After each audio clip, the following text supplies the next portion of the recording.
SC ST BC minority వర్గాలకు చట్టబద్ధంగా BR Ambedkar రచించిన రాజ్యాంగం ప్రకారం దళితులకు రాజ్యాధికారం ఇవ్వాల్సిన అవసరం ఉందని ఏలూరులో జరిగిన రౌండ్ టేబుల్ సమావేశంలో పలువురు దళిత నాయకులు స్పష్టం చేశారు.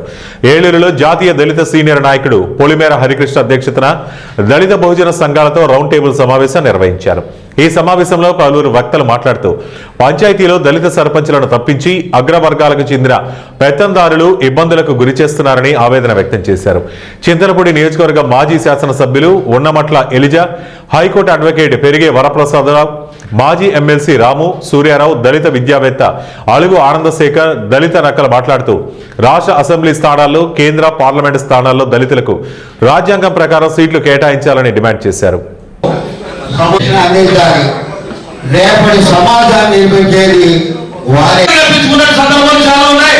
ఖచ్చితంగా రానటువంటి ఈ స్థానిక సంస్థ ఎన్నికల్లో రెల్లి సోదరులకి ఖచ్చితంగా ప్రాధాన్యత కల్పించాల్సిన బాధ్యత ఈ దేశంలో ప్రతి రాజకీయ పార్టీ కూడా తీసుకొని సందర్భంగా ఈ సభకు కోరుతున్నాను.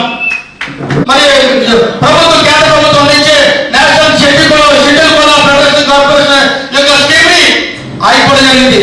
దీన్ని రీఓపెన్ చేయాలని చెప్పి మరి సందర్భంగా సభను కోరుకుంటూ ఇదే అంశం మీద ఎవరైతే మా కులాన్ని మా అందరూ సమానం, ఈ సమాజం అందరూ సమానం అని చెప్పి మరి భావించి కలిసి మరి పయనిస్తున్నటువంటి మీ అందరూ కూడా అటువంటి మనస్తత్వం కలిగినటువంటి మీ అందరూ కూడా మరోసారి నమస్కారం.